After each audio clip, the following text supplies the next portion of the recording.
എൻ്റെ home town പൂരിയിലെ ഒരു fancy ഒരു പബ്ലിക് സ്കൂളിൽ പഠിച്ചിട്ടില്ല. ഞാനൊരു സാധാരണ സ്കൂളിൽ മുനിസിപ്പൽ ഹൈസ്കൂൾ ആണ് അവിടെ പഠിച്ചത്. ഞാൻ നല്ല സ്റ്റുഡൻ്റ് ആയിരുന്നു. പക്ഷേ ആ സ്കൂളിൽ നിന്നും എൻ്റെ ബാച്ചിൽ നിന്ന് 3-4 പേര് മാത്രം ഗവൺമെൻറ് സർവീസിൽ ഇവിടെ കയറി. ബാക്കി ആൾക്കാരെ ഇപ്പോഴത്തുള്ള ടെമ്പിളിലെ എല്ലാ ഒരു പൂജാരികളാണ്. ഒരുപാട് സ്നേഹമുണ്ട്. ഞാൻ നാട്ടിൽ പോകാൻ സമയത്ത് അവർ എന്നെ കാണാൻ വേണ്ടിയിട്ട് വരും. അവർക്ക് ഭയങ്കര ഒരു അഭിമാനമുണ്ട്. എൻ്റെ നമ്മുടെ ഫ്രണ്ട് ഒരു സ്റ്റേറ്റിലെ DG ആയി, പിന്നെ ഒരു IPS ഓഫീസറാണ്. അതിലെ സ്കൂളിൽ പഠിക്കുന്ന സമയത്ത് ഞാൻ നല്ല സ്റ്റുഡൻ്റ് ആയിരുന്നു. പിന്നെ ഒരു ദിവസം എൻ്റെ ടീച്ചർ ക്ലാസ് 8th പഠിക്കുന്ന സമയത്ത് പറഞ്ഞു, ഒരു ഇൻ്റർ സ്കൂൾ ഡിബേറ്റ് കോമ്പറ്റീഷന് നിങ്ങൾ പാർട്ടിസിപ്പേറ്റ് ചെയ്യണം. ഞാൻ ഡിബേറ്റ് അതിന് മുമ്പ് പാർട്ടിസിപ്പേറ്റ് ചെയ്തിട്ടില്ലായിരുന്നു. ഞാൻ ആ പൂരി ബീച്ചിലെ ആ ഡിബേറ്റ് കോമ്പറ്റീഷൻ അപ്പോൾ തുടങ്ങി. എൻ്റെ പേര് വിളിച്ചു. അപ്പോൾ ഞാൻ പോയി ആദ്യമായിട്ടൊരു മൈക്കിൻ്റെ ഫ്രണ്ടിലാണ്, മൈക്ക് ഉപയോഗിച്ചിട്ട് സംസാരിക്കാനാണ് ആദ്യമായിട്ടാണ്.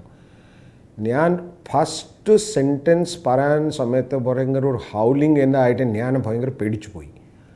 അപ്പോൾ ഞാൻ നിർത്തി. അപ്പോൾ ഞാൻ സംസാരിക്കില്ല. എൻ്റെ ടീച്ചർ പറഞ്ഞ സംസാരിക്കുക. ഞാൻ ആ സമയത്ത് അത്ര കറേജ് എൻ്റെയൊക്കെ ഉണ്ടായിരുന്നില്ല. ഞാൻ അത് പറഞ്ഞിട്ട് കുറച്ച് സമയം 1 മിനിറ്റ് ആയിരിക്കും, 1 മിനിറ്റ് പറഞ്ഞിട്ട് ഞാൻ ഭയങ്കര ഒരു ചാർജായി. ഞാൻ സംസാരിക്കാൻ തുടങ്ങി. അപ്പോൾ സംസാരിക്കാൻ സമയത്ത് ഞാൻ ആ ഹൗലിംഗ് മറ്റേ കാര്യങ്ങളൊരു ശ്രദ്ധിച്ചിട്ടില്ല. അതിനുശേഷം 5 മിനിറ്റ് ആയി. അവർ ബെല്ലടിച്ചു, ഞാനത് കേട്ടിട്ടില്ല. പിന്നെ 6 മിനിറ്റ് ആയി, 7 മിനിറ്റ് ആയി, 8 മിനിറ്റ് ആയി. ഞാൻ സംസാരിക്കുന്നുണ്ടോ, പിന്നെ ഞാൻ പോകുന്നില്ല. ലാസ്റ്റിൽ ആ മൈക്ക് കൺട്രോൾ ചെയ്യുന്ന ആളെ മൈക്ക് ഓഫ് ചെയ്തു. അപ്പോൾ ഞാൻ അതിനുശേഷം കുറച്ച് വിഷമമുണ്ടായി. പിന്നെ പോയി അവിടെ എൻ്റെ ടീച്ചറുടെ അടുത്ത് ഇരുന്നു. ആ സമയത്ത് ഞാൻ വിചാരിച്ചു, ഇതിപ്പോൾ ഡിബേറ്റ് കോമ്പറ്റീഷൻ ഫസ്റ്റ് ടൈമാണോ ഇങ്ങനെ ഒരു സിറ്റുവേഷനായി, ഇനി നമുക്ക് ശ്രദ്ധിക്കാം. പക്ഷേ ഇവരെ വളരെ ഇൻട്രസ്റ്റിംഗ് ആണ്. ഒരു ഹൈക്കോടതിയിലെ ഒരു ജഡ്ജായിരുന്നു ആക്ച്വലി. അതുകൂടാതെ കുറച്ച് ആൾക്കാരുണ്ടായിരുന്നു. അത് എനിക്ക് ഫസ്റ്റ് പ്രൈസ് കൊടുത്തു. It was a very great encouragement that I spoke.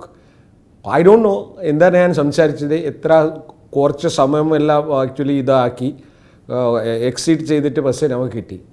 അതൊരു അങ്ങനെ ഒരു സംഭവം ഉണ്ടായിരുന്നു. അതുപോലെ തന്നെ ഞാൻ കോളേജിൽ പഠിക്കുന്ന സമയത്ത് ഞങ്ങൾക്ക് ഓർമ്മ ഉണ്ടാകും, 70s അബി ഹപ്മാൻ ആണ് ഹിപ്പി മൂവ്മെൻറ്റ് തുടങ്ങി. അപ്പോൾ ഞാൻ പൂരി ആയതുകൊണ്ട് പൂരിയിലെ ഒരുപാട് ഫോറിനേഴ്സ് വരും നമ്മുടെ കോവലംബോയിൽ. അപ്പോൾ അവർ ആ സമയത്ത് ഹിപ്പി ആയിട്ട് എല്ലാം വലിയ മുടിയായിരിക്കും, അവരുടെ ചിലം എങ്ങനെ വെക്കും, അവർ പുറത്തെ വച്ചിട്ട് അവരെ മരിജുവാന ഗഞ്ചാവ് അടിക്കും, പിന്നെ കുറേ മാല ഇടും, പിന്നെ കുറേ ഒരു പ്രത്യേക ടൈപ്പായിരുന്നു. പക്ഷേ കുറച്ച് ഇൻ്റലക്ച്വലായിരിക്കും. ഞങ്ങൾ ഭയങ്കര ഇൻഫ്ലുവൻസ് ആയി. നമ്മുടെ ഒരു 4-5 ഫ്രണ്ട്സ് ഉണ്ടായിരുന്നു. ഞങ്ങൾ അങ്ങനത്തെ ഒരു ഹിപ്പി പോലെ ആയി. അപ്പോൾ അത് എന്താണെന്ന് ചോദിച്ചാൽ ഒരു മാസം പാൻറ്റ് വാഷ് ചെയ്യില്ല, പിന്നെ ഒരു മുടി ഉണ്ടാകും അത് കട്ട് ചെയ്യില്ല, ദാടി ഉണ്ടാകും അത് ഞാൻ ചെയ്യില്ല. പിന്നെ കുറേ പുസ്തകങ്ങൾ വായിക്കാൻ സമയത്ത് വീട്ടിൽ വായിക്കില്ല, റോഡിലെ ഒരു ലൈറ്റ് ലാമ്പ് പോസ്റ്റിലെ അടിയിൽ ഇരുന്നിട്ട് വായിക്കണം. ഈ കാര്യങ്ങൾ ഞങ്ങൾ ചെയ്തു. ആ സമയത്ത് എന്താണെന്ന് വെച്ചാൽ എൻ്റെ കുറച്ച് ആൾക്കാർ എന്നെ പറഞ്ഞു, എൻ്റെ കുറച്ച് നമ്മുടെ ഇപ്പോൾ ഈ കോളേജിലെ ഒരു ലിറ്റററി കൾച്ചറൽ കോമ്പറ്റീഷൻ ഉണ്ടാകും. ലോക്നാഥ് നിങ്ങൾ അതിൽ പാർട്ടിസിപ്പേറ്റ് ചെയ്യാൻ. ഞാൻ പറഞ്ഞു എന്താ ഞാൻ ചെയ്യൂ? അല്ല, നിങ്ങൾ ഒന്ന് ചെയ്താൽ മതി. 500 രൂപയാണ് ആക്ച്വലി പ്രൈസ്. 500 രൂപ ആ സമയത്ത് 500 രൂപ ഇസ് എ വെരി ഗുഡ് മണി.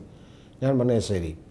ഞാൻ ആക്ച്വലി ഒരു പെയിൻറ്റിങ് ഞാനൊരു ട്രെയിനിങ് ആർട്ടിനൊന്നും എടുത്തിട്ടില്ല. ഒരു സ്വന്തമായിട്ട് എനിക്ക് പെയിൻറ്റിങ് ചെയ്യാനാണ്. ഇന്നോവരെ ഓൾസോ പെയിൻറ്റിങ് ഉണ്ട്. ഇപ്പോൾ പിന്നെ പെയിൻറ്റിങ് നിങ്ങൾ കയറണമെന്ന് കാണിക്കാം.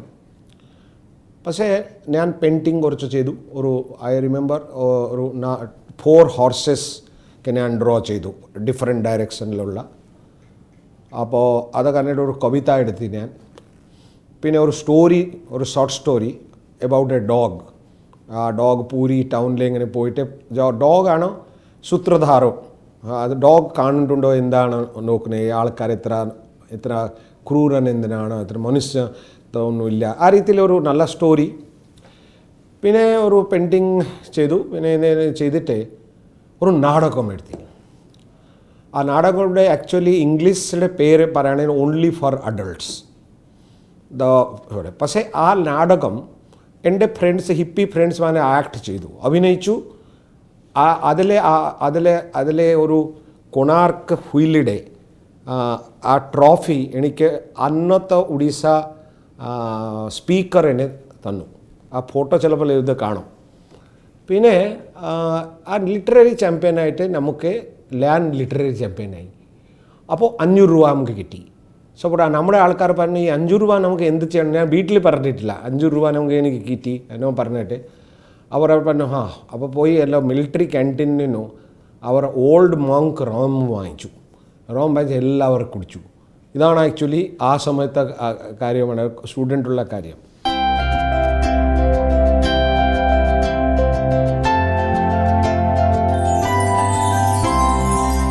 ഞാനൊരു സിവിൽ സർവീസസിലെ അങ്ങനെ ഒരു ഭക്തൻ ഉണ്ടായിരുന്നില്ല. അപ്പോൾ ഇവിടെ സിവിൽ സർവീസ് തന്നെ ജോയിൻ ചെയ്യണം. എനിക്ക് ഒരു ടെക്നോളജി എല്ലാ സമയത്തും ഒരു അട്രാക്ഷൻ ആയിരുന്നു. അതുകൊണ്ട് ഞാൻ ഫസ്റ്റ് എൻ്റെ ഓയിൽ ആൻഡ് നാച്ചുറൽ ഗ്യാസ് കമ്മീഷനിൽ ജോയിൻ ചെയ്തു. എനിവേ അതൊരു വലിയ സ്റ്റോറിയാണ്. How I came to the first അറ്റംപ്റ്റിൽ ഞാൻ IPS കയറി. So I was very young. So ആൾക്കാരെ എൻകറേജ് ചെയ്തു, നിങ്ങൾ ഇത് ചെയ്തിട്ട്. ട്രെയിനിങ് കഴിഞ്ഞ ശേഷം എനിക്ക് പോസ്റ്റിംഗ് ഫസ്റ്റ് കൊച്ചിയിലായി, ACP ആയിട്ട്. അപ്പോൾ കൊച്ചി കണ്ടിട്ട് എൻ്റെ എല്ലാ മാറി, ഇത്ര ബ്യൂട്ടിഫുൾ കൊച്ചിയാണോ, എന്നോട് വെള്ളം, ബോട്ട്സ് എല്ലാ കാര്യത്തിൽ. അത് കുറച്ച് കഴിഞ്ഞ സമയത്ത് ഞാൻ DCP ട്രിവാൻഡ്രമായി. അത് കഴിഞ്ഞിട്ട് ഇവിടെ കമ്മീഷണറായി പോസ്റ്റായി. കമ്മീഷണറായിട്ട് പോസ്റ്റ് ആയിട്ട് ഞാൻ വളരെ യങ് ആണ്. I M A very young person, around 29 years old. So ആൾക്കാർ ഇത്ര യങ് ആളെ ഇതുവരെ ആ സമയത്ത് പോസ്റ്റ് കമ്മീഷണറായിട്ട് ആർക്ക് പോസ്റ്റ് ചെയ്തിട്ടില്ലായിരുന്നു. സോ കൊച്ചിയിലെ ആൾക്കാർ എന്നെ കാണാൻ വേണ്ടിയിട്ട് ഓർമ്മയായിരുന്നു. ആക്ച്വലി ഈ ആരാണ് ഇത്ര 29 വയസ്സുള്ള ആൾക്ക് എവിടെയാണ് പോസ്റ്റ് ചെയ്തിരിക്കുക. അപ്പോൾ ഞാൻ ആ സമയത്ത് അത്ര നിയമങ്ങളോ മറ്റുകളോ ഞാൻ പറഞ്ഞു ഇമ്പോൾസീവ് ആയിരുന്നു. ഞാൻ ആ സമയത്ത് നല്ല ഒരു കഥ ഉണ്ട് ഞാൻ പറയാം. ഒരാൾ പറഞ്ഞു ഇവിടെ ഭയങ്കര ഈ സ്ട്രീറ്റ് പ്രോസ്റ്റിറ്റ്യൂട്ടിയുടെ വലിയ പ്രശ്നമാണ് ആ സമയത്ത്, 1991-92. ഞാൻ പറഞ്ഞു അതിലെന്താ ചെയ്യണം. അതിൽ അവർക്ക് പോയിട്ട് ഇവർ പ്രോസിക്യൂട്ട് ചെയ്തിട്ടാണെങ്കിൽ 2 ദിവസം പിന്നെ ഇറങ്ങും. ഇതോടെ സ്ഥിരമായിട്ട് പോകുന്നുണ്ട്. കുറേ ആൾക്കാരെ ഇങ്ങനെ കേസിടും, അവർക്ക് ബെയിൽ കിട്ടും. ബെയിൽ വന്നിട്ട് പിന്നെ അതുപോലെ തന്നെ ചെയ്യും. ഞാൻ പറഞ്ഞു എന്താ ചെയ്യണം ഇതിൽ. അപ്പോൾ പറഞ്ഞു എന്തെങ്കിലും സാറ് ഒന്ന് ചോദിച്ചു. ഞാൻ ഒരു കോയമ്പത്തൂർ തമിഴ്നാട്ടിലെ ഏതെങ്കിലും ഒരു വില്ലേജ് ഉണ്ടോ, അവിടെ ആ വില്ലേജിലെ എല്ലാ പ്രോസ്റ്റിറ്റ്യൂട്ട്മാരെയാണ് താമസിക്കുന്നത്, അവിടെയാണ് എല്ലാ ആൾക്കാരും ഇതേപോലെ. ഞാനൊരു രാത്രിയിൽ 2 ബസ്സിൽ നമ്മുടെ ഇൻസ്പെക്ടർ ഇവിടെ SP ഇവിടെ മാർട്ടിൻ ഇവിടെ പറഞ്ഞു, മാർട്ടിനെ അപ്പോൾ എന്നെ ഒരു ഇൻസ്പെക്ടറോട് തോമസ് ഫിലിപ്പ്, ഈ 2 പേരോട് ഞാൻ പറഞ്ഞു ഈ ആൾക്കാർക്ക് പിടിച്ചിട്ട് അങ്ങോട്ടേക്ക് വിട്ടാൽ മതി. അപ്പോൾ എല്ലാ പ്രോസ്റ്റിറ്റ്യൂട്ട് പോലൊക്കെ എല്ലാം പിടിച്ച് അവർ ഒരു ബസ്സിലേക്ക് ഇട്ടിട്ട് എല്ലാം അങ്ങോട്ടേക്ക് തമിഴ്നാട്ടിലേക്ക് കൊണ്ടുപോയി. അപ്പോൾ പോയി അവർക്ക് വിട്ടു. അപ്പോൾ പറഞ്ഞു ഇവിടെ നല്ല ബിസിനസ്സാണ്, ഇവിടെ തന്നെ അങ്ങോട്ടേക്ക് കൊച്ചിയിലേക്ക് പോരണ്ട. അപ്പോൾ തിരിച്ചു വന്നത് അടുത്ത ദിവസം എൻ്റെ പേരിൽ ഒരു കേസ് ഫയൽ ചെയ്തു ഹൈക്കോടതിയിൽ ഒരു വക്കീൽ. അപ്പോൾ ഞാൻ വളരെ ഇല്ലീഗൽ കാര്യമാണ് ചെയ്തിട്ടുണ്ടോ, ഹ്യൂമൻ റൈറ്റ് വയലേഷൻ ആണോ, ഇല്ലീഗലാണോ, ഇങ്ങനെ ചെയ്യാൻ പാടില്ല, റൂൾസ് ആണോ, ലോ ആണോ. അപ്പോൾ എന്നെ actually personal appearance chief justice വളരെ നല്ല മനുഷ്യനായിരുന്നു. അതിന് മുമ്പ് എന്നെ ചേംബറിൽ വിളിച്ചിട്ട് പറഞ്ഞു നിങ്ങൾ ചെയ്തിട്ടുള്ള കാര്യം തെറ്റാണോ, ഇല്ലീഗലാണോ, വേറൊക്കെ മനസ്സിലായോ. ഞാൻ പറഞ്ഞു സാറേ എനിക്ക് അറിയില്ലായിരുന്നു, ഞാൻ വിചാരിച്ചു ഈ ആൾക്കാരെ ഇങ്ങനെ ശല്യം ചെയ്തിട്ടുണ്ടോ ആൾക്കാരൊക്കെ എന്ന് പറഞ്ഞു, ഞാൻ ചെയ്തു. അത് നിങ്ങൾ പക്ഷേ ഞാൻ ഏതൊരു കാര്യം ചെയ്യാം, ഞാൻ നിങ്ങളുടെ പേരിൽ ആക്ഷൻ എടുക്കില്ല, പക്ഷേ ഞാൻ കുറച്ച് ദേഷ്യപ്പെടും ഇതിൽ, പക്ഷേ ഇനി ഇങ്ങനെ ചെയ്യേണ്ട. പിന്നെ അതാണ് പറയുന്നത്, നിങ്ങൾ വളരെ ചെറുപ്പമാണ്, I don't want to proceed against you. ഞാൻ പറഞ്ഞു സാർ നല്ലതാണ്. സോ ഞാൻ പോയി അവിടെ കോടതിയിൽ ഹാജരായി, ക്രോസ് ബെൽറ്റ് എല്ലാം ഇട്ടിട്ട് സല്യൂട്ട് അടിച്ചു. അടിച്ച ശേഷം പറഞ്ഞു നിങ്ങൾ ചെയ്തിട്ടുള്ള കാര്യങ്ങൾ തെറ്റാണോ, പിന്നെ ഇങ്ങനെയാണോ, ഹ്യൂമൻ റൈറ്റ് വയലേഷൻ എങ്ങനെയോ പറഞ്ഞു. ഞാൻ പറഞ്ഞു സാർ ക്ഷമിക്കണോ, എനിക്ക് അറിയില്ലായിരുന്നു, ഇനിയിപ്പോൾ നിങ്ങളിങ്ങനെ ചെയ്യേണ്ട. അതിൽ ഗുണം എന്താ വെച്ചാൽ 4 വർഷത്തിൻ്റെ മുകളിൽ അറൗണ്ട് 4.5 years ഞാൻ ഇവിടെ കമ്മീഷണറായിരുന്നു. ഇനി ഇത് അവർ വന്നില്ല. അതുകൊണ്ട് ആക്ച്വലി ഇതൊരു കഥയാണ്. പിന്നെ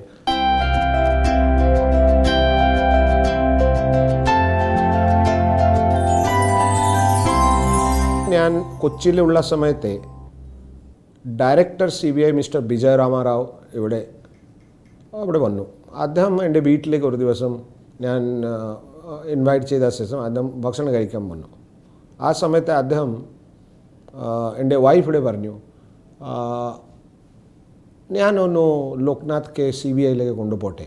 നമുക്ക് അറിയില്ലായിരുന്നു CBI എന്താ ചെയ്യുന്നുണ്ടോ, അതോടെ സത്യമായിട്ട് എനിക്ക് കൂടുതൽ വിവരമില്ല. എൻ്റെ വൈഫ് പറഞ്ഞു, സാർ എന്താ വിചാരിച്ചു അത് സാർ ചെയ്താൽ പോരെ. അപ്പോൾ അദ്ദേഹം എന്നെ റെക്കോർഡ് ടൈമിൽ 7 ദിവസത്തെ ഓർഡർ ഇഷ്യൂ ചെയ്തു. അദ്ദേഹം അതിനുശേഷം മുഖ്യമന്ത്രിയായിട്ട് ഡയറക്റ്റ് സംസാരിച്ചു, എന്നെ റിലീവ് ചെയ്തു. ഞാൻ പോയി അദ്ദേഹം ജോയിൻ ചെയ്ത ശേഷം അദ്ദേഹം അവിടെ പോയി ഒന്ന് എനിക്ക് പോസ്റ്റിംഗ് കിട്ടണമല്ലോ. ഞാൻ പോയി ജോയിൻ ചെയ്ത ശേഷം അദ്ദേഹം എന്നെ ചോദിച്ചു, എവിടെയാണ് പോസ്റ്റിംഗ് വേണോ? ഞാൻ പറഞ്ഞു സാർ ഭുവനേശ്വർ കിട്ടുവാണെങ്കിൽ നല്ലതായിരുന്നു. ബാക്കി ഭുവനേശ്വർ ആൻഡ് ഒരു സൈഡാണ്, ബാക്കിയെല്ലാം സാറ് ഇഷ്ടപ്രകാരം ചെയ്താൽ മതി. അപ്പോൾ അദ്ദേഹം പറഞ്ഞു, ശരി, അപ്പോൾ ഒരു കാര്യം ചെയ്യാം, നിങ്ങൾക്ക് കൽക്കട്ടയിൽ ഞങ്ങൾ പോസ്റ്റ് ചെയ്യാം. ഞാൻ പറഞ്ഞു, സാർ കൽക്കട്ടയിൽ ആരെ പണി ചെയ്തെടുക്കില്ലല്ലോ, അവിടെ ഇങ്ങനെ ആ രീതിയിൽ ഒരു ഇന്നോസെൻ്റ് ആയിട്ട് ഞാൻ പറഞ്ഞു. അപ്പോൾ അദ്ദേഹം പറഞ്ഞു, അതുകൊണ്ട് നിങ്ങൾക്കാണോ അങ്ങോട്ടൊക്കെ അയക്കുന്നുണ്ടോ? അതാണ് ഞങ്ങളുടെ പോയി. അത് നോർത്ത് ഈസ്റ്റ് ജുറിസ്ഡിക്ഷൻ ഉണ്ട്. നോർത്ത് ഈസ്റ്റിലെ എല്ലാ സ്റ്റേറ്റ് എൻ്റെ ജുറിസ്ഡിക്ഷനിലായിരുന്നു. ആ സമയത്ത് ഭയങ്കര ഈ ഇൻസർജൻസി റിലേറ്റഡ് പ്രോബ്ലംസ് ഉണ്ടായിരുന്നു, ഉൾഫ, ബോഡോ ആൻഡ് അത് ഞാൻ ആക്ച്വലി ഹെഡ് ഓൺ കൊളിഷനായി. അപ്പോൾ ഒരുപാട് കേസുകൾ ഞങ്ങൾ അവിടെ തെളിയിച്ചു. അവിടെ ഭയങ്കര ഡേഞ്ചറസ് സിറ്റുവേഷനായി. ആ സമയത്ത് സഞ്ജയ് ഘോഷ് കിഡ്നാപ്പിംഗ് കേസായി, അത് വലിയ ഇഷ്യൂ ആയി, ഇൻ്റർനാഷണൽ ഇഷ്യൂ ആയി.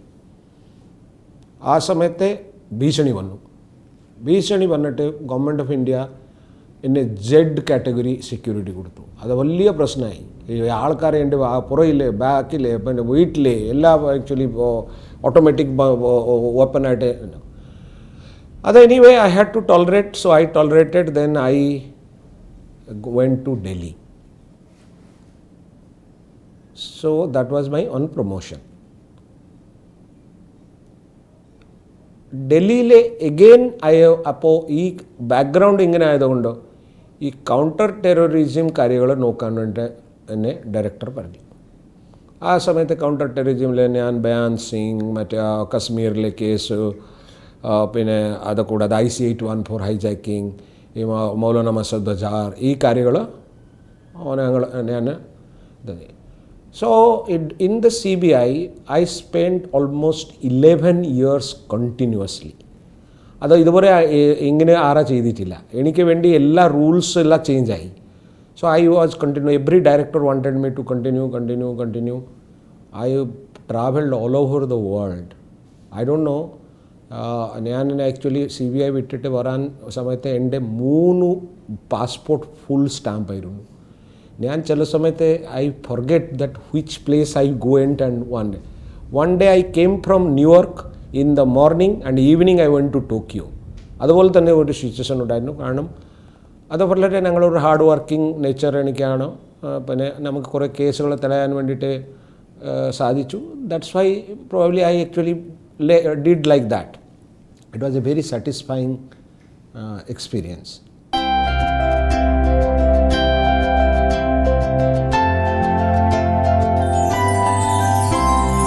ഞാൻ കൊച്ചിയിലെ കമ്മീഷണറായി ജോയിൻ ചെയ്ത ഒരു ദിവസം അന്നത്തെ മുഖ്യമന്ത്രി ശ്രീ കരുണാകരൻ അദ്ദേഹം ഒരു ദിവസം എന്നെ പറഞ്ഞു, ഈ ഗോശ്രീ പാലം, ഈ പാലം ബൈപ്പിൻ ആ സമയത്ത് ഒരു പ്രൊജക്റ്റായിരുന്നു. അവിടുത്തെ സിഡ്കോ ആണ് മഹാരാഷ്ട്രയുടെ അവരാണ് ഈ പ്രൊജക്റ്റ് റിപ്പോർട്ട് ഉണ്ടാക്കി എന്ന കാര്യം. അതിനെക്കുറിച്ച് ട്രാഫിക് ഗതാഗതമുള്ള കാര്യങ്ങൾ ആവശ്യമുണ്ട്. ഒരു ദിവസം എന്നെ പറഞ്ഞു, ചീഫ് സെക്രട്ടറി പോകുന്നുണ്ടോ, കളക്ടർ ഇവിടുത്തെ പോകുന്നുണ്ടോ, പിന്നെ ഗതാഗത ഡിപ്പാർട്ട്മെൻറ്റ്, പിന്നെ കുറേ ആൾക്കാർ പോകുന്നുണ്ട്, നീ ഇങ്ങോട്ട് വരുക. ഞാൻ പറഞ്ഞു, ശരി വരാം. സത്യം ചോദിച്ചാൽ ഇപ്പോൾ നിങ്ങൾ ചിരിക്കണ്ട. പിന്നെ ആദ്യമായിട്ടാണ് ഫ്ലൈറ്റിൽ ഫസ്റ്റ് പോകുന്നതായിരുന്നു. ഞാൻ അന്നത്തെ രാത്രിയിൽ ഞാൻ ആക്ച്വലി എത്ര ടെൻഷൻ, ഞാൻ വിചാരിച്ചു ഈ ഫ്ലൈറ്റിൽ എങ്ങനെ പോകണം. അപ്പോൾ ഫ്ലൈറ്റിൽ കയറാച്ച ഫ്ലൈറ്റ് താഴെ പോയാലേ എങ്ങനെ ആവും, ഫ്ലൈറ്റ് ഹൈജാക്ക് ആയാലേ എങ്ങനെ ആവും, ഇങ്ങനെ ഭയങ്കര ടെൻഷൻ അടിച്ചു ഞാൻ. ആ ദിവസം ഐ ഡിഡ് നോട്ട് സ്ലീപ്പ്. അപ്പോൾ എൻ്റെ വൈഫ് പറഞ്ഞു, നിങ്ങളിങ്ങനെ പണി മുഖ്യമന്ത്രി അദ്ദേഹം എല്ലാവരും പോകുന്നില്ലേ, നിങ്ങൾ അതുപോലെ തന്നെ പോയാൽ മതി. ഞാൻ പറഞ്ഞു ശരി. ഞാൻ ആക്ച്വലി എത്ര ലഗേജ് കൊടുക്കണോ, കൊണ്ടുപോകണോ, എന്താ കാര്യങ്ങളോ എനിക്ക് ഒരു പിടിയില്ല. ഞാൻ ഒരു പെട്ടിയിൽ ഒരു കോട്ടും മറ്റേ കാര്യമെല്ലാം വെച്ച് അവിടെ എത്തി. ഞാൻ പോയി ആക്ച്വലി ടിക്കറ്റ് അവർ ഒരു ലയസൻ ഓഫീസർ ഉണ്ടായിരുന്നു, എനിക്ക് ഒരു ബോർഡിംഗ് കാർഡ് തന്നു.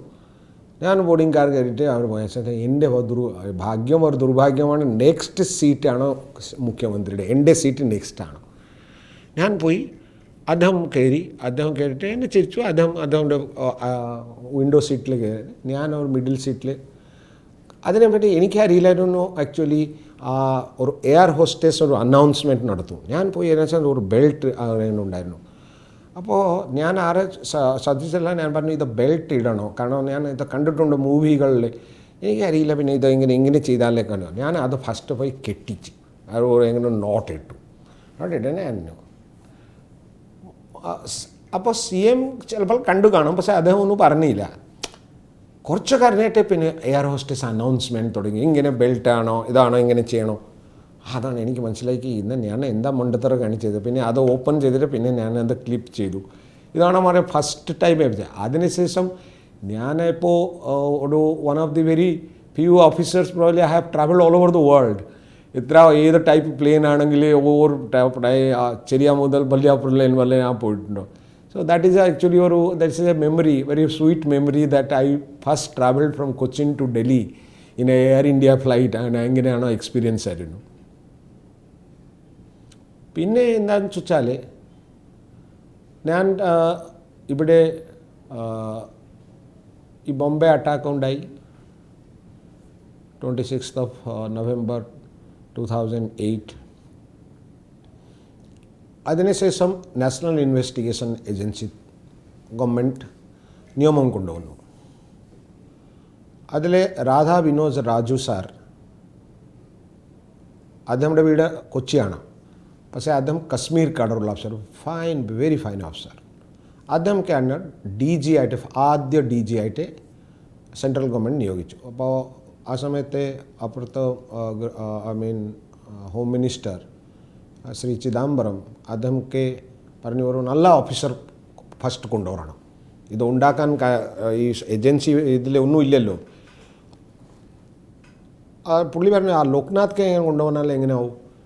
രാജു സാർ പറഞ്ഞു സാർ ആൾ വളരെ നല്ല, വെരി ഗുഡ്, എൻ്റെ കൂടെ ജോലി ചെയ്തിട്ടുള്ള ആളാണ് CBIയിലുള്ള സമയത്ത്. പക്ഷേ എനിക്ക് അത് ഗവൺമെൻറ് സ്റ്റേറ്റ് ഗവൺമെൻറ് അവരെ വിടുവോ? ഞാൻ മുഖ്യമന്ത്രിയായിട്ട് സംസാരിച്ചോളാം. സോ അദ്ദേഹം ആരായിട്ട് സംസാരിച്ചു എനിക്കറിയില്ല. അച്യുതാനന്ദൻ സാറായിരുന്നു ആ സമയത്തെ മുഖ്യമന്ത്രി, കൊടിയേരി സാറായിരുന്നു ഹോം മിനിസ്റ്റർ. കൊടിയേരി സാർ ഒരു ദിവസം എന്നെ വിളിച്ചത്, നിങ്ങൾക്ക് അവിടെ പോകാൻ അവർ പറഞ്ഞാൽ നിങ്ങൾ പൊയ്ക്കോ, അത് നല്ലതാണ്, ആദ്യമായിട്ട് കുറച്ച് കൗണ്ടർ ടെററിസം കാര്യങ്ങൾ നോക്കുക. അങ്ങനെ അവിടെ പോയി.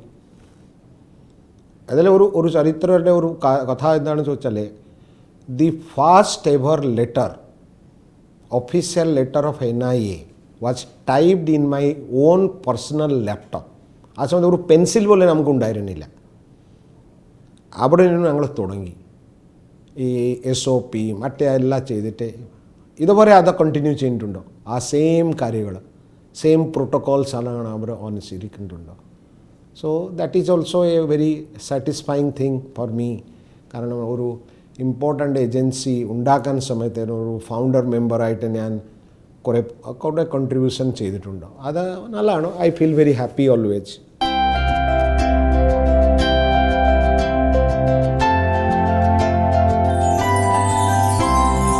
കൊച്ചിയിൽ ഞാൻ കമ്മീഷനായ സമയത്ത് ഒരു ദിവസം മദർ തെരേസ അവിടെ വന്നു. മദർ തെരേസ എന്താണെന്ന് വെച്ചാൽ ഓട്ടോമാറ്റിക്കായിട്ട് മദർ തെരേസ സ്റ്റേറ്റ് ഗസ്റ്റ് ആവും. പക്ഷെ മദർ തെരേസ അങ്ങനെ ഒന്നും, മദർ തെരേസ കൂടെ ഒരു മെർസിഡീസ് വണ്ടി വന്നു, മറ്റേ സ്റ്റേറ്റ് അയച്ചു. അതിന് മദർ കയറിയില്ല. അവരൊരു സ്റ്റേഷൻ വാഗൺ പോലെ ഒരു വെഹിക്കിൾ സിസ്റ്റേഴ്സ് ഓഫ് ചാരിറ്റിയുടെ ഇവിടെ ഒരു ഒരു ഓർഫാനേജ് ഉണ്ട്. ആ സിസ്റ്റർമാർ വന്നതിനും അവർ വന്നു. സോ മദർ തെരേസയെ കണ്ടിട്ട് എനിക്കൊരു ആക്ച്വലി എന്താ ഒരു ഇന്നർസ് ഇതിലൊരു എക്സൈറ്റ്മെൻറ്റ് വന്നു. ഒരു ചെറിയ ഒരു ഫിഗറാണ്, ഒരു സ്റ്റൂപ്പിങ്ങിന് നോക്കും. അപ്പോൾ ടച്ച് പിന്നെ മദർക്ക് പോയി ഞങ്ങൾ ഇൻട്രൊഡ്യൂസ് ചെയ്ത ശേഷം ഞാൻ പോലീസ് കമ്മീഷണറാണ്. എന്നെ ടച്ച് ചെയ്തു. I started melting. സോ എനിക്ക് ഭയങ്കര ഇഷ്ടം. 3 ദിവസം മദർ ഇവിടെ താമസിച്ചു. എല്ലാ ദിവസം ഞാൻ രാവിലെ ഉച്ചയ്ക്ക് വൈകുന്നേരം അവിടെ പോകും. അപ്പോൾ മദർത്തെ കുറേ കാര്യങ്ങൾ സംസാരിക്കും, കുറേ നല്ല കാര്യങ്ങൾ അറിയും. എല്ലാവർക്കും സർവീസ് കൊടുക്കണോ, നിങ്ങൾ എത്ര വലിയ ആണെങ്കിലും നല്ല കാര്യങ്ങൾ പറയും. അപ്പോൾ മദർക്ക് ചെറുതായിട്ട് ബംഗാളി അറിയാം. പക്ഷേ ബംഗാളിയിൽ എനിക്ക് നല്ലതായിട്ട് അറിയാം. കൽക്കട്ടയിൽ ഞാൻ പഠിക്കാൻ സമയത്ത്. സോ എന്നെ ഒന്ന് കുറച്ച് പറയൂ, ഇത് ഈ സ്നേഹയുടെ importance, the power of love mother എല്ലാ സമയത്ത് പറയും. ഞാൻ ആക്ച്വലി ഇവിടെ കുറേ സമയത്ത് കുറേ ഫോട്ടോ എൻ്റെ ഉണ്ട്. നിങ്ങൾ ആൽബമിൽ കാണാൻ സമയത്ത് നിങ്ങൾ കാണും. ആ ഫോട്ടോകൾ ഞാൻ ഈ ഒരു ഫോട്ടോ ഏതെങ്കിലും ഓഫീസിലുള്ള കൊണ്ടുപോകാൻ സമയത്ത് 2 കാര്യമുണ്ടാകും. ഒന്നാമതാണ് ആ നാഷണൽ ഫ്ലാഗ്, അതുണ്ടാകും. അതാണ് മദറുടെ ഫോട്ടോ. ഈ ഫോട്ടോ എനിക്ക് ഭയങ്കര ഇഷ്ടമാണ്. അതോട് എനിക്ക് ഒരു എനർജിയാണ്. Actually it gives me an energy. Mother പോകുന്ന മുമ്പ് ഞാൻ മദറോട് പറഞ്ഞു, മദർ എന്തെങ്കിലും എനിക്ക് തരുക, ഇത്ര തന്നെ. മദർ പറഞ്ഞു okay, you bring your diary. ഞാൻ ഡയറി മദർ 2 പേജ് ഇംഗ്ലീഷിൽ എടുത്തിട്ട് ദ പവർ ഓഫ് ലവ് എന്ന് പറഞ്ഞിട്ട് എടുത്തിട്ട് എന്നെ തന്നു. So that is one of the finest movements in my life. Then I read about Har. Then I met her also in Calcutta when I went to Calcutta that time. It was a great thing for Sister of Charity. Whenever I get time, I try to spend little time with them. They are doing extremely good job.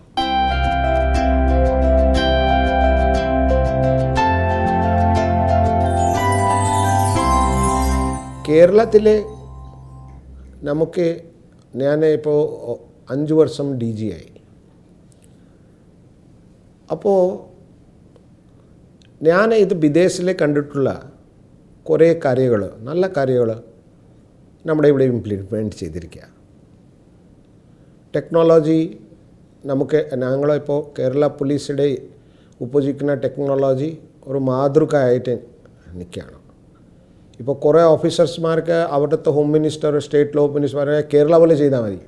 That is the കേരളയുടെ അതോട് ഭയങ്കര satisfying ആണ്. കാരണം കുറേ ജനങ്ങൾക്ക് satisfy ചെയ്യാൻ വേണ്ടിയിട്ട്, ജനങ്ങളുടെ കോപ്പറേഷൻ കിട്ടാൻ വേണ്ടിയിട്ട് ഞങ്ങൾ ചെയ്തിട്ടുള്ള ടെക്നോളജിക്കൽ ഇന്നോവേഷൻ, ടെക്നോളജിക്കൽ ഡെവലപ്മെൻറ്റ് വളരെ മാതൃകയാണ്. അതിലൊരു സംശയമൊന്നുമില്ല. നമ്മുടെ ടെക്നോളജിക്കൽ ബെസ്റ്റ് പ്രാക്ടീസസ് എല്ലാവരും ഫോളോ ചെയ്യാൻ തുടങ്ങി. ഇപ്പോൾ ഞാൻ റിട്ടയർ ചെയ്ത ശേഷം പല സ്റ്റേറ്റിലെ ആൾക്കാർ എന്നെ വിളിക്കുന്നുണ്ടോ, അപ്പോൾ അവിടെ എങ്ങനെ ചെയ്തായിരുന്നു നമുക്കൊന്ന് പറയണം. So and the government supported me these 5 years, honourable chief minister and the government. കാരണം അവർക്ക് മനസ്സിലാക്കി ടെക്നോളജി നമ്മുടെ ആൾക്കാർക്ക് ഇഷ്ടമാണ്, ടെക്നോളജിക്കൽ സൊല്യൂഷൻ ഉണ്ടെങ്കിൽ നല്ലതാണ്. ആ രീതിയിൽ നമുക്ക് പോയിട്ടുണ്ട്. പക്ഷേ എന്താണെന്ന് വെച്ചാൽ ഈ കാര്യം ചെയ്യാൻ വേണ്ടിയിട്ട് നമുക്കൊരു ടീം വർക്ക് വേണം, നല്ല ആൾക്കാരായിട്ട് ഒന്ന് സംസാരിക്കണം. ഞാൻ എല്ലാ സമയത്ത് ഞാൻ പറയാറുണ്ടോ, ഞാൻ ടെക്നോ പാർക്കിൽ പോയാൽ every company knows me. Every കമ്പനിക്ക് ഞാൻ എന്തെങ്കിലും പറയുകയാണെങ്കിൽ അവർ ചെയ്യാൻ തയ്യാറാണ്. അല്ലെങ്കിൽ എനിക്ക് അതുപോലെ തന്നെ ഇൻഫോ പാർക്കിൽ ഇവിടെ പോയാൽ അതുപോലെ തന്നെയാണ്. So technology community is very much with us. ചില സമയത്ത് ഞാൻ നിങ്ങൾക്ക് വേറെ ഒരു ചെറിയ കഥ പറയാം. ഞാൻ ജോയിൻ ചെയ്യുന്ന ദിവസം എന്നെ Manoj Abraham is a fine technological മൈൻഡുള്ള ഒരു ഓഫീസറാണ്. മനോജ് അബ്രഹാം പറഞ്ഞു, സാർ ഈ നമ്മുടെ ഈ ഫേസ്ബുക്ക് ഉണ്ടല്ലോ, ഈ ഫേസ്ബുക്കിടെ ആക്ച്വലി ഫോളോവേഴ്സ് ഓൺലി 2 ലക്ഷം 2.6 ലക്ഷം. നമുക്ക് എന്തെങ്കിലും ചെയ്താലേ അത് കുറച്ചുകൂടി കൂട്ടാൻ സാധിക്കും, സാർ ഒന്ന് സപ്പോർട്ട് ചെയ്താൽ ഞാൻ അത് ചെയ്തോളാം. ഞാൻ പറഞ്ഞു Manoj, I am there with you. അപ്പം ഞങ്ങൾ രണ്ടുപേരെ ജോലി തുടങ്ങി. 2016 നമ്മുടെ ഫോളോയർ 2 lakh ആയിരുന്നു. ഇന്നത്തെ ദിവസം മോർ ദാൻ 17 lakhs. ഇതിലെന്താണെന്ന് വെച്ചാൽ ഏപോലെ ഞങ്ങൾ 9.5 lakh ക്രോസ് ചെയ്ത ശേഷം law enforcement agency all over the world ഞങ്ങൾ നമ്പർ 1 ആയി. We cross NYPD, New York police department. So Facebook ആൾക്കാരെ അമേരിക്ക നിന്ന് ട്രാവൽ ചെയ്തിട്ട് ആ ട്രോഫി ബഹുമാനപ്പെട്ട മുഖ്യമന്ത്രിക്ക് കൊടുത്തു. ബഹുമാനപ്പെട്ട മുഖ്യമന്ത്രി എന്നെ അത് ഏൽപ്പിച്ചു. So we become like that. ആ സമയത്ത് ഞാനൊരു ഇതിലൊരു ചില ഈ നമ്മുടെ കുറച്ച് കുട്ടികളുണ്ടോ മറ്റേ പോലീസിൻ്റെ, ഞാൻ എല്ലാ സമയത്ത് ചോദിച്ചു ഒരു കാര്യം പറയാം, അതെ ട്രാഫിക് ഗതാഗതം ഒരു 1 side ആക്കണോ, 1 way. ഇത് പറഞ്ഞ ശേഷം അവർക്ക് ഒരു എൻസൈക്ലോപീഡിയ പോലെ അവർ ഏതെങ്കിലും ഒരു മൂവി, മലയാളം മൂവിയുടെ ക്ലിപ്പ് കണ്ടുപിടിക്കും. ജഗദീഷ് എന്താ പറയുന്നത്, മോഹൻലാൽ എന്താ പറയുന്നത്, മമ്മൂട്ടി എന്താ പറയുന്നത്, അതിലെ ആ വോയിസ്ക്ക് മ്യൂട്ട് ചെയ്തിട്ട് ഈ ഗതാഗതം ഇങ്ങനെ ചെയ്യണം. വളരെ ഹിലാരിയസ് രീതിയിൽ അവർ പറയും.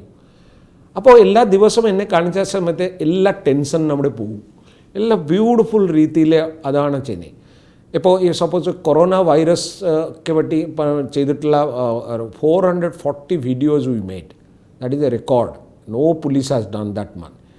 അപ്പോൾ 440 one after the other it is so hilarious, so good. അപ്പോൾ വളരെ ക്യാച്ച് ചെയ്യും ആൾക്കാർക്ക്. സോ കേരളത്തിലെ ആൾക്കാർ ഭയങ്കര ആക്ച്വലി വെരി വെരി ടാലൻറ്റഡ് ഈ കാര്യത്തിൽ. ഞാൻ ഒരു ദിവസം അങ്ങനെ ഒരു ട്രോൾ കണ്ടു. ആ ട്രോളിൻ്റെ ഡയലോഗ് എനിക്ക് മനസ്സിലായിട്ടില്ല. വളരെ ടിപ്പിക്കൽ ഒരു തൃശ്ശൂർ ആക്സെൻറ്റിൽ ആരുടെ ഉണ്ണിമേനോ ആരൊരു ഉണ്ടായിരുന്നു ഒരു ഡയലോഗ്. ഞാൻ പറഞ്ഞു ഇതിൽ എന്താ പറയുന്നത്, അവരുടെ ഇൻ്റർപ്രിറ്റേഷൻ അവർ ചെയ്തു. ഇതാണോ സാർ ഇങ്ങനെയാണ് പറയുന്നത്. സോ ഐ സ്റ്റാർട്ടഡ് ലാഫിങ് ആൻഡ് സൈഡ് പറഞ്ഞു ഇതാണ് ആൾക്കാർക്ക്, ഇതാണോ നിങ്ങളുടെ actually unique selling pro USP ഇതാണോ അല്ലേ, അതുകൊണ്ടാണ് ഈ ആൾക്കാരെ ഇത് കാണുന്നുണ്ടോ. അപ്പോൾ ഞാൻ ചില സമയത്ത് കോളേജിൽ പോയാൽ ഒരു ഇൻസ്റ്റിറ്റ്യൂട്ട് പോയാൽ ഞാൻ ചോദിക്കും നമ്മുടെ ട്രോൾ കണ്ടിട്ടുണ്ടോ. അപ്പോൾ സാർ ആ ട്രോൾ ഇങ്ങനെ ആയിരുന്നു സാർ, ആ മറ്റത്തിൽ ഇതാണോ. സോ ആൾക്കാരെ എല്ലാ ദിവസവും ഞാനിപ്പോൾ മനസ്സിലായി കുറേ ആൾക്കാർ എസ്പെഷ്യലി യങ്സ്റ്റേഴ്സാണ് അദ്ദേഹം രാവിലെ പോലീസ് ഫേസ്ബുക്കിലേക്ക് പോയിട്ട് കാണും. So this is actually what is life. Anyway now after a thing that now I am actually in metro. അപ്പോൾ മെട്രോ വന്നിട്ട് ജോയിൻ ചെയ്ത ശേഷം എനിക്ക് മെട്രോയിലെ യാത്ര ഞാൻ ലോകത്തിലെ എവിടെയെങ്കിലും ചെയ്തിട്ടുണ്ട്. അപ്പം മെട്രോ എങ്ങനെയാണ് പൂനെ, എങ്ങനെയാണ് ഇത് തന്നെയാണ് ഞാൻ എൻ്റെ ഫസ്റ്റ് എക്സ്പീരിയൻസ് പറയാം. ഫസ്റ്റ് ദിവസം ഞാൻ വന്നിട്ട് മെട്രോയിലേക്ക് കയറി. ഞാൻ പറഞ്ഞു എൻ്റെ ഓഫീസിലേക്ക് മെട്രോയിലേക്ക് പോവാം. സോ ഞാൻ ഒരു ടിക്കറ്റ് വാങ്ങിച്ചു. ഞാൻ ഒഫീഷ്യൽ ടിക്കറ്റല്ല തന്നെ ഒരു ടിക്കറ്റ് വാങ്ങിച്ചു. ടിക്കറ്റ് വാങ്ങിച്ചിട്ട് ആ സമയത്ത് പിന്നെ ബാക്കി ജനറൽ മാനേജർ എല്ലാം ഞാൻ പറഞ്ഞു ഞാൻ ടിക്കറ്റ് വാങ്ങിച്ചിട്ട് പോകും. ഇതുവരെ ഞാൻ മെട്രോ MD ആയിട്ടില്ല. പോയിട്ട് വന്ന ശേഷം മാത്രം മെട്രോ MD ആയിട്ട് നിങ്ങൾ പാസ് തരും. അപ്പോൾ ഞാൻ വന്നു. വന്നിട്ട് ഇവിടെ വന്ന ശേഷം നല്ല റൈഡ് അത് വന്ന ശേഷം ഇവിടുത്തെ ഒരു ഓഫീസർ എന്ന് പറഞ്ഞു സാർ നമുക്ക് ഒരു ഓപ്പറേഷൻ സെൻറ്ററിലേക്ക് പോവാം. അപ്പം ശരി പോവാം. അപ്പോൾ അതോട് ഭയങ്കര ടെക്നോളജിക്കൽ ഇന്നോവേഷന് സാർക്ക് ഭയങ്കര ഇഷ്ടപ്പെടും. ഞാൻ പോയി. അപ്പോൾ ഈ ജവഹർലാൽ നെഹ്റു സ്റ്റേഷനിലെ മുട്ടം വരെ ടിക്കറ്റ് അവർ എൻ്റെ പാസ് തന്നു. ഒരു പാസ് ഉണ്ടെങ്കിൽ അതിൽ കാര്യം വെച്ചാൽ പോവും.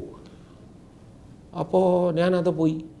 അപ്പോൾ സ്റ്റേഷനിൽ കയറിയ ശേഷം അതേപോലെ സാർ ഈ നമ്മുടെ ഈ എഞ്ചിനുണ്ടല്ലോ അവിടെ ഡ്രൈവ് ചെയ്യുന്ന അത് സാർ പോയാലേ മാത്രം മനസ്സിലാവൂ കാര്യങ്ങൾ.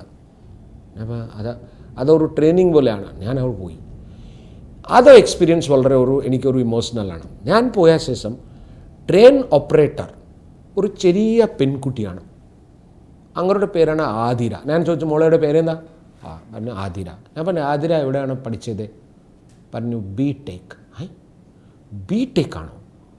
അപ്പോൾ എൻ്റെ ഓപ്പറേഷൻ ഡയറക്ടർ ഓൾസോ ഉണ്ടായിരുന്നു. അത് പറഞ്ഞു സാർ ഇവിടുത്തെ എല്ലാ ട്രെയിൻ ഓപ്പറേറ്റേഴ്സ്മാരും എൻജിനീയേഴ്സാണ്. അതല്ലെങ്കിൽ ഈ ട്രെയിൻ ഓപ്പറേറ്റ് ചെയ്യാൻ പറ്റില്ല. ഈ ട്രെയിൻ ഭയങ്കര ആക്ച്വലി ഒരു എയ്റോപ്ലെയിൻ പോലെയാണോ, എല്ലാ കാര്യങ്ങളും ടോട്ടൽ ഓട്ടോമേറ്റഡ് ആണോ, ആ സെക്യൂരിറ്റി ഫീച്ചേഴ്സ് വരെ. ഞാൻ ആതിരയോട് ചോദിച്ചു, നീ എന്തിനാണ് ആക്ച്വലി ഇവിടെ വന്നു? സാർ ഇത് നല്ല ജോലിയല്ലേ സാർ, ഈ ഇതിലാണോ ആണെന്ന് വെച്ചാൽ ഇതെല്ലാം ടെക്നോളജി നമുക്കൊരു സാറ്റിസ്ഫാക്ഷൻ ഉണ്ട്, അപ്പോൾ നമുക്ക് പിന്നെ ഇതിൽ കുറച്ചുകൂടി പഠിക്കാനുണ്ട്. അതോ എൻ്റെ ഒരു എഞ്ചിനീയർ ആയതുകൊണ്ട് എനിക്ക് ഭയങ്കര ഇഷ്ടമാണോ, നമ്മുടെ കൂടെ ജോലി ചെയ്യുന്ന ആൾക്കാരെല്ലാം എഞ്ചിനീയേഴ്സാണ്. So that was a very good experience for me. I wish all of them very good. പിന്നെ ഇപ്പോൾ ഞങ്ങൾ കുറേ പുതിയ പദ്ധതികൾ ആൾക്കാർക്ക് കൊണ്ടുവരാൻ വേണ്ടിയിട്ട് ശ്രമിക്കുന്നുണ്ട്. ഇപ്പോൾ എന്താണെന്ന് വെച്ചാൽ ഏറ്റവും ഇമ്പോർട്ടൻ്റ് കാര്യം ഞാൻ പറഞ്ഞിട്ട് നിർത്താം. ഏറ്റവും ഇമ്പോർട്ടൻ്റ് കാര്യം എന്താണെന്ന് വെച്ചാൽ നമ്മുടെ യങ്സ്റ്റേഴ്സ്, നമ്മുടെ യൂത്ത്, അവർ ഭയങ്കര ആക്ച്വലി ഒരു പവറാണ്, ഒരു സോവറിൻ സ്റ്റേറ്റിലെ അവർക്ക് ഒന്ന് എൻകറേജ് ചെയ്തിട്ട് അവരുടെ എനർജി, അവരുടെ നോളജ്, അവരുടെ സ്കിൽ നമുക്ക് ഹാർനെസ് ചെയ്യണം. ആണെങ്കിൽ നമ്മുടെ ഒരു പ്രഗതി മറ്റേ ഡെവലപ്മെൻറ്റിലേക്ക് കയറാം. So this is what is life.